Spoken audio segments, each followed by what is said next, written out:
I think we're live. I think we I might think be. we are. Hello, everybody. Hello. Come on in. Join us. Welcome to Living on the Other Side of Yes with my bestie, Macy Del Val, and me, Missy Washam. We are so excited. We've got a special guest today, and We Macy's do. telling you all about her, but we just wanted to give you a couple of seconds to jump on and join us, and come on in. Okay, Mason, take it away. I think we're good. All right, good. So our guest today, we're going to be a little bit transparent. Up until now, Missy and I have actually interviewed people that we know fairly well. Our lives have connected and crossed paths, typically through the John Maxwell team or through other areas of life. And today, we don't know our guest very well. We met several months ago at an event. Her name is Margaretrose. And one of the things about Margaretrose that attracted me to her was, and I'm sure you already can notice it, is her energy. And sure. I really look at her as this ray of sunshine, right? Just her energy, her enthusiasm, it just shines through those eyes, those smiles. So I was so excited when Margaretrose reached out to us and said, hey, I want to be a guest because I'll raise my hand. Yeah, I knew pick me. A perfect guest. So we're going to talk to Margaretrose, and we're really going to be hearing a lot of Margaretrose's story at the same time as you all. So we're excited. I'm going to just read a little bit of Margaretrose's bio, and then Miss, we're going to jump right in. Margaretrose, sound good? Sounds great. So Margaretrose spent a lot of years in hotel and hospitality industry and had been doing that for how long? 10 years more? Probably I did it maybe a total on and off probably about 15 years because I started when I was 18 and I stopped when I was 38, 39. Okay. And then had this idea to fulfill her passion, her purpose, her goals to be a mindset coach and really pursue the opportunity of coaching and training. So wouldn't you believe it? She quit her day job to go after her daydream. And the thing about this story that I think is so impressive that will resonate with our watchers, our guests that are listening, is that she quit her job, but still knew she needed to earn an income because, investing in yourself, there's a fee. And unless you're just financially wealthy and maybe living off of a what's it called? Trust fund. Unless you're a trust fund baby, you still need money to pursue your dreams, your passions, to invest in yourself. So Margaretrose decided to quit her job and go work for Uber and Lyft.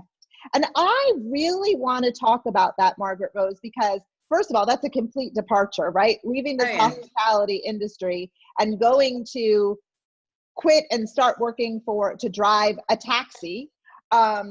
My question would be what made you decide to do that thing? And then two, what did it feel like to do that thing? Obviously you moved on the other side of yes, because you were pursuing a goal. So talk us through that. Okay. So I was actually at that time, I was working for a municipality and I was a conflict resolution specialist. So basically I was on the phone all day, listening to the citizens of that municipality yell and scream about the problems within the city. So every day I would walk in and I would just dread walking in the door. And I have a very uplifting personality. I wake up, I'm happy, I'm joyful, I look forward to my day. I go through a dance party, just things of that nature. That's just my natural being. And so I got to a point where I walked into a girlfriend at work's office and I said, this place is sucking my soul. And I have to fight myself every morning to get out of bed. Life is I just was so weighed down. And I said, there's got to be something else out there for me. There's got to be something more. So I started kind of looking for another job. And so I was sitting outside and we had just had a really bad day where we had like a series of bad phone calls. We had just come off of a hurricane and it was just really tough. Okay. It was not easy. And my coworker and I were sitting outside, just taking a 5-minute breather. And I'm sitting there coaching her through that. Just like, we can get in there, we can do it, we can rally through this, we can make this happen. And somebody walked up to me and said, you could get paid to do that, right? And I just remember looking at him and I remember saying, who's going to pay me to be their life coach. I work here, I make X number of dollars. I didn't feel like I was successful. And so I didn't feel that I had the credentials to do that. And so, and for years I had coached in the hospitality industry, I had managed, I had coached all my servers, I had coached other managers, I had coached everybody, my kids' friends. I was just always coaching people. You can do more, you can be more. And so, but again, in the, you know, I had just take a step down in the hospitality industry from managing, go back to serving tables. So at 42, I'm carrying trays around and all these kids are asking me for advice and I'm like giving it to them, but they're like at the same time saying, you should be a life coach. And again, I would laugh and go, who's going to listen to me? I'm a 42-year-old server. Okay. There's no one going to listen to me. Why? What's the point? And somebody said, you know, John Maxwell team has a certification program. And I heard the name and I was like, are you kidding me? Really? You think I could really do that? And they were like, I mean, that's a credible name because I had heard of John Maxwell years before. And so I went ahead and looked into it, saw what it, you know, talked to a coordinator. I think her name was Susan. I can't remember. And so anyway, so I talked to the coordinator, found out what it was, and was absolutely ready to do it. And so in order for me to be able to do it, though, I had to cash in my retirement for the job at the city to be able to pay for it. Wow. And so I quit my job and with nothing else other than the fact that I drove on the Uber and Lyft platform. I cashed out my retirement. I paid for my program with the John Maxwell team. And I knew that I had to pay my bills because that took just about everything that I had. And it wasn't that it was so expensive. I just didn't have a lot of savings because after my divorce, I went through kind of like a really rough time. And so I just, you know, I was trying to rebuild at that time, but I just wasn't making enough. And so I knew that I wanted more. And I knew that if I got that certification with the knowledge that I was getting from the John Maxwell team, from JMT, I could move that forward with my own experiences and I could really help people. And that's what I really wanted to do. And they could pay me to do that. I was like, oh, that's a win-win situation. Right. Sign me up. Sign me up. So, but when I made that decision, I was terrified. Yeah. I was absolutely terrified to step into that because, you know, what if the market dried up? What if I didn't make the money that I needed to make that day? How many hours was I going to actually have to drive to be able to make that goal? Because I had to make a daily goal just to be able to pay my bills. For Lyft and Uber, you mean? Yeah, for Lyft and Uber. I mean, so yeah, that's what I was talking about. I mean, because going through the coursework with John Maxwell team took me, you know, a good 6 to 8 months just to be able to get through the coursework. So I had to be able to eat and I had to know what am I going to do? This is all brand new to me. There's all this new material. So it was really, really scary. Really scary. And it took me about 18 months of driving Uber and Lyft. And the summer times in Tallahassee, the students go home. So let me ask you this. So you knew that it was going to be a stretch and a struggle, but you said yes anyway. Yeah. Where did that come from? Because you're what-ifing yourself, but right. Where did it come from to still say yes, even though you had all of these what-ifs? Because I knew that inside of me, there was more. I had more inside of me than what anybody in any job had ever given me credit for. And I was tired of living by, I remember at the very end, I remember saying, I'm tired of building something for somebody else's country club membership when I should be building it for my own. Yes. And that was like, you know, when I said that, I meant it. Why am I going to help you build your future? What about me? I'm so capable. I have an incredible amount of intellect, never given credit for it. Every idea I've ever had was dismissed because that's never going to happen. Really? Okay. Only 3 years later, I don't know, 1996, I came up with the idea of children's radio because I had my kids were little and I was tired of listening to the same stupid Disney tapes. Excuse me, they're not stupid. They're wonderful Disney tapes that I listened to, but I listened to them to the point that I wore them out. And so I wanted some variety. And so I came up with the idea I need to start a children's radio station. And everybody laughed at me. They were like, that's so ridiculous. Who's going to listen to a children's radio station? Who's going to pay for advertising on a children's radio station? Yeah. And I was talking like I wanted to hear, you know, Apples and Bononos by somebody other than Goofy singing it. Okay. So I was just like ready. And And I got a team of people together, had them sign non-disclosure statements, and we started to try and work on it. But then life happened, and I had to move from that core group of people. One of the people on my team worked at Disney, asked to be released from the non-disclosure, and 3 years later, guess what Disney did? Oh, wow. Disney came out with Disney Radio. Okay. Y'all know what John Maxwell always says about if you don't take an opportunity, someone else will. Absolutely. Wow. And I had released him to it. I was like, take the idea that somebody needs to do it because I can't. So I have no qualms about whoever did it. And I don't know if they're the ones that helped Disney or if Disney was already in development of it. But for me and for the people that were on that team with me, we all turn around and we say, well, we had something to do with it, but yeah, you're right. And that's, but I have no documentation on that. I just have to, but I had an idea and everybody laughed at me and they told me I was ridiculous and they told me it was stupid. And I said, okay. I tried to do it and then it was like, hit a roadblock here, hit a small roadblock there. And then, like I said, life happened and my husband got transferred and I had to move. And it was just, you keep your family together. And so, Margaretrose, I want to back up just a little bit because something you said, my mind is just going crazy now with questions, right? But you said something that just hit home with me, that you were here at your job, right? You were going in day after day after day, and you knew it was sucking the life out of you. Yeah. What I find is a lot of people don't realize that until it's too late, right? It's just their routine and it becomes that rut, but they don't realize it. So why do you think it was so obvious to you, I'm in the wrong place. I'm not living in my purpose? Because a lot of people, if they could just have that awareness, they could then be, I think, perhaps a little more motivated to take action toward it, but they're just living life like the Dunkin' Donut guy. Right. Well, I think part of it is my personality, like I said, is so outgoing and so vivacious and so mad. Like you guys saw me down there and as you're seeing me right now on the screen, I'm kind of like in your face, I'm everywhere. Whoa. Okay. So I'm just kind of fun and I'm silly and I have a good time. That didn't exist for 6 months. I literally dragged myself out of bed, went in, and I felt everything just draining out. I had no life to me anymore.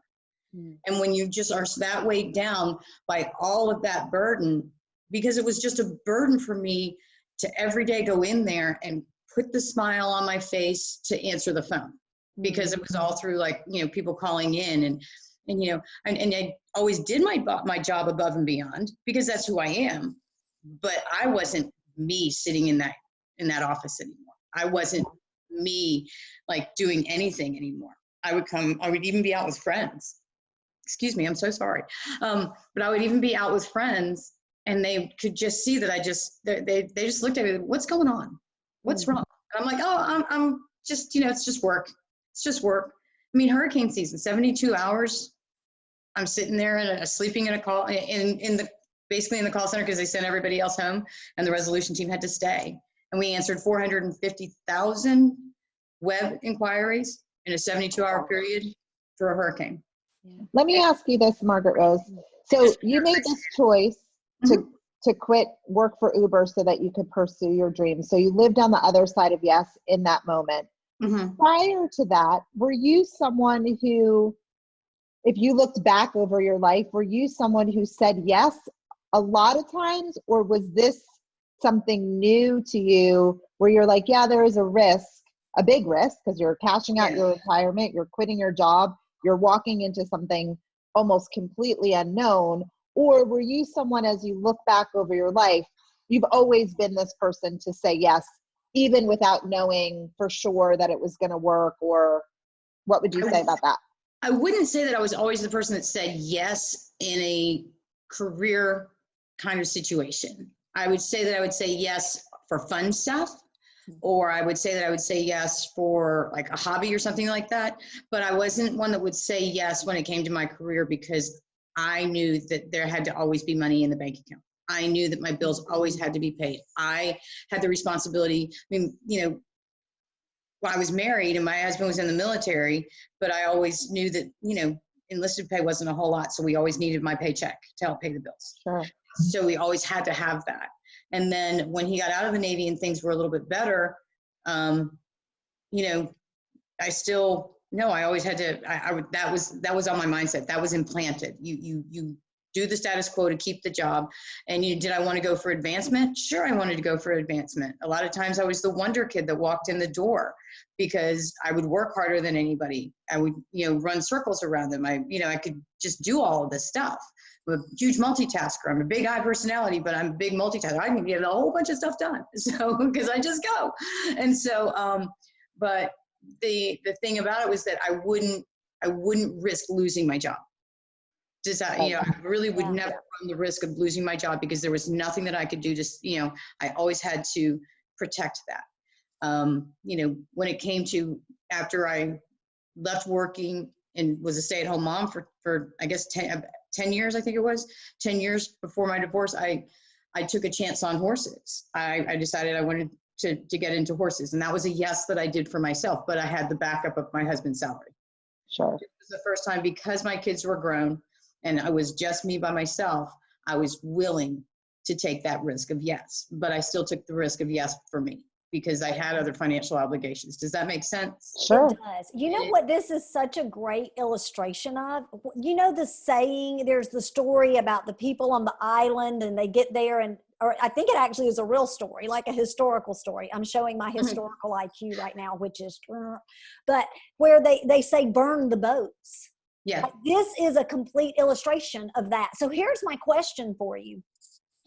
If you hadn't had to have taken such a big risk, if you had stayed in that job and said, I'm just going to dabble in it, right? Which, that a lot of people are able to stay where they are and build that side hustle, right? We see it all the time. But for you and your kind of all in attitude, do you think that's been a part of the secret of your success was burning the boats? And saying, absolutely. I am all in, and talk about that a little bit. I had to burn the boats and go all in because I had to push through the limiting beliefs that people wouldn't pay me because I had to push through that. I had to really push myself through that. And I credit my being able to tackle those limiting beliefs to Roddy and Paul Martinelli and Roddy Galbraith. And working with them through their Think and Grow Rich programs and all the programs that they've provided. They definitely have had a massive influence in my life. And I would think, and let me just interrupt 1 second. I would think that if you didn't go all in, then you wouldn't have proved to yourself that you could get paid for it because you would always be falling back on this other thing. So you wouldn't have to break through those limiting beliefs as much because, if it didn't work out, then I still had money. You say to yourself, well, it's fine because I still have this job. That's what I was thinking. I really need to do this. Whereas when you go all in on something, that's it. That's your plan A, B, C, D, E, F, G, right? All the way to the alphabet. One of the questions I had, because I know that you have 8 kids. No, I was one of 8 kids. Oh, you were one of 8 kids. And you have several grandchildren. I have 2 grandkids. Yeah, two grandbaby twins. They're actually asleep upstairs right now. That's who I'm visiting. So and when you think about that, big lesson, right? Later in life, mom, quitting a job, quitting kind of comfort zone, quitting stability to be able to go and pursue a dream. Did you have conversations with your adult children about that? Or did you kind of make the decision and then it was, oh, by the way, I did this thing? I kind of had some discussions with them in the interim, in the process of me kind of thinking about the fact just that, I knew that I was just miserable in my job and they could see it. And I was, I loved staying at home with my kids. I thought it was great, but they could tell that there was something inside of me. I always wanted to do more. I always wanted to be more, but I never would take the risk. I can't run the risk of not having this or not having that. And so, so the discussions that I had with my kids was always when I was coaching them. You can do anything. You can be anything. You can, achieve your greatest dreams. I'm telling my kids this, and I'm sitting there feeling like I'm telling that I want them to do that because I didn't. And I would use myself as the example. Do you want to live my life? That's what I would say to them. Mm-hmm. And I remember I was listening to, God, I think it was probably about 7 years ago. I heard a quote from Carl Jung, and it was something that spoke into, and I'm going to butcher this. So FYI, I am not the person that quotes people properly. So I just give them credit for that. It's something like that. That's something we would do. Yeah. Okay. So I'm just saying, yeah, because seriously, yeah. Anyway, but it had something to do with, the greatest sadness that a child could feel is watching their parents live their unfulfilled life. Oh, wow. Wow. And that was, and I'm totally paraphrasing it. So probably it's something a little different, but it's close enough. Okay.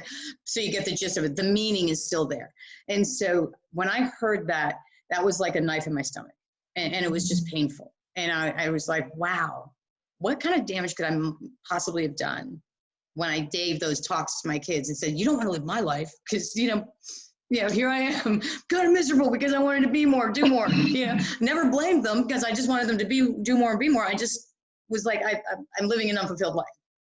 Wow, that's really That is powerful and impactful, because I'm sure we have a lot of parents that are watching and listening in and saying, what is the story that you're telling your kids? Yeah. And there are a lot of parents, I think, that live unfulfilled lives because they want to provide for their families, or they feel an obligation to their children, to their spouse, rather than that obligation to themselves, knowing if they feel that obligation to themselves, they would be giving their family so much more. Absolutely. Is that whole concept of put your own oxygen mask on first. We all see the little flight attendant. Okay, we all can see that happening. When we can fly again, we'll see it again. But how many of us actually listen to it? How many of us actually do it? Yeah, that's really powerful. I had just this aha moment. And then my question is, where are you now, right? Like, what's going on? But I just want to say this. Something you said was pretty powerful. You said, don't do what I'm doing. And I was thinking about, we had this generation, my mom's generation, where a lot of the parents of that generation, they didn't go to college. And so their dream for all of our generation is go to college, go to college. And I just had this aha as you were sharing that maybe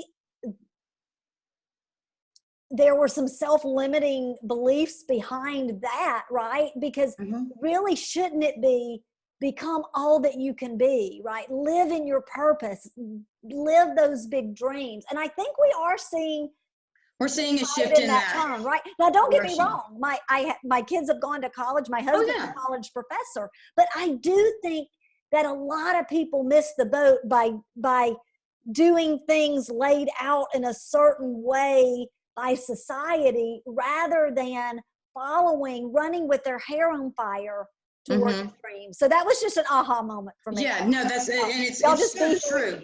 No, you're absolutely true, because that's what happens. I mean, we provided certain things for our children because we didn't have them ourselves. Sure. Absolutely did that. We encouraged them for college and going on to higher education. And we certainly, they moved forward into that. I personally, I'm not a college graduate. My siblings all are. I'm the only one of 8 children that's not a college graduate. I come from, my siblings are super successful. And so I always lived in that comparison world too. So, and that was very difficult for me as a person, because it was like, okay, I'm a stay-at-home mom and I'm doing all, I've worked in the hospitality industry, served food, managed restaurants. I've done a lot of different things, but I'm not doing something that up until now, I wasn't doing anything that was going to change the world. I had siblings. So tell us where you are now. Right now, physically, I am in Huntsville, Alabama. But no, I mean, like, now you've stepped into your dream. What does that life look like now? Oh my gosh, it is beyond exciting. Okay, my tagline for the things that I do in my coaching business is changing people's stars, and so I live into that. And it's like, I want to change your destiny, or your lot in life, as somebody might call it, because you can turn everything around and fulfill your full potential, just like I learned how to do that for myself. And I do that for my clients. I have amazing clients now that I actually am able to pour value into because of the information that I've taken a lot of time to study and learn. I've got my certification with the John Maxwell team. I'm a teaching partner with Empowerment Living. I'm in the process of getting my brain health certification with the Dr. Amen Institute. So I'm working on all of these things to add to the credibility, but the knowledge base that I've obtained is what I'm able to pour into other people. And if I didn't have that knowledge base that I had to obtain for myself, then I couldn't be able to help other people. So it's kind of like, I think a couple of people that you all know well is Kay and Shy. They talk about the toothpaste. Once the toothpaste is out of the tube, you can't put it back in, and you have to figure out what's going to come out of your toothpaste tube. I'm coming out with the knowledge and everything and the ability. And because I'm living into it, I'm living into my full purpose. I'm coaching in mastermind groups. I'm starting coursework and teaching courses now and creating my own content. I personally, Paul Martinelli teaches Think and Grow Rich, and that's one of his ultimate signature programs. My signature program I'm creating and putting together is for Outwitting the Devil.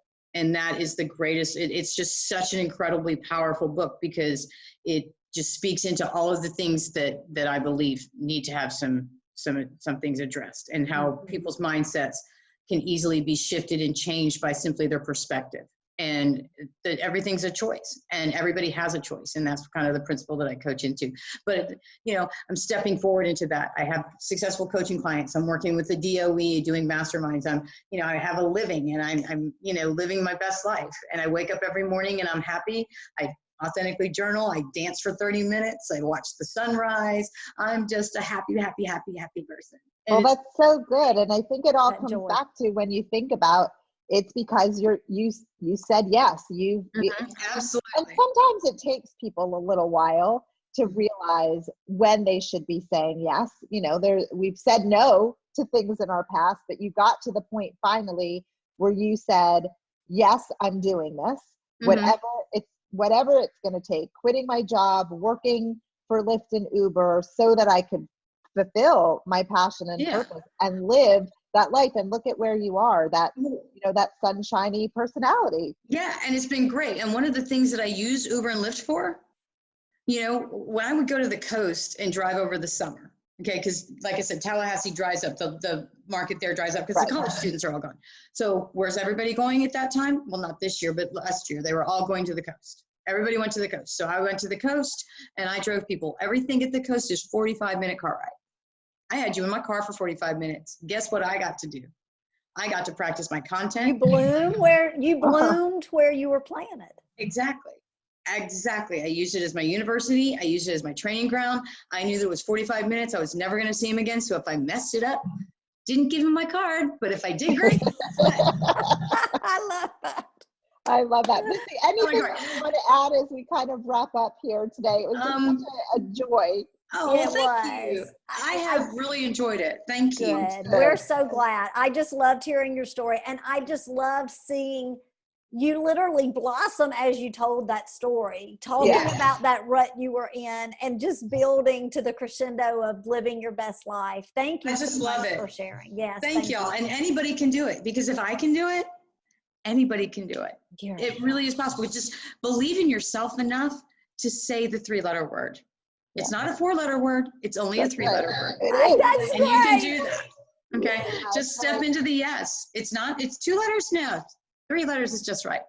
Yeah, I love that. And so just make sure Margaretrose obviously is tagged here in this post. So follow her. She has a daily video called Mindful Moments with Margaretrose that she posts just, sometimes in her car, just wherever she is, just these little inspirational thoughts of hers of what she's going on through the day. So you could catch those on her Facebook page, and she'll be launching a course here soon. And if you follow her on Facebook, you'll be able to be the first to know about that course. So Margaretrose, thank you so much for joining us. Thank you, ladies. It's such a joy. So glad to have you. And Thank Nikki, you. as always, thank you for being my partner in crime and saying Absolutely. yes to this journey that we are on as well. Anything you want to add, Miss, as we wrap up? Just if anybody is listening and they want to be a guest right here in our guest chair, let us know. We'd love to share your story of living on the other side of yes. Yes, post your favorite emoji below and we will reach out to you and we will schedule you for your interview on the other side of yes. All right, my friends, thank you so much. Goodbye. Thank you. Bye, everybody. God bless. Bye. Thank you.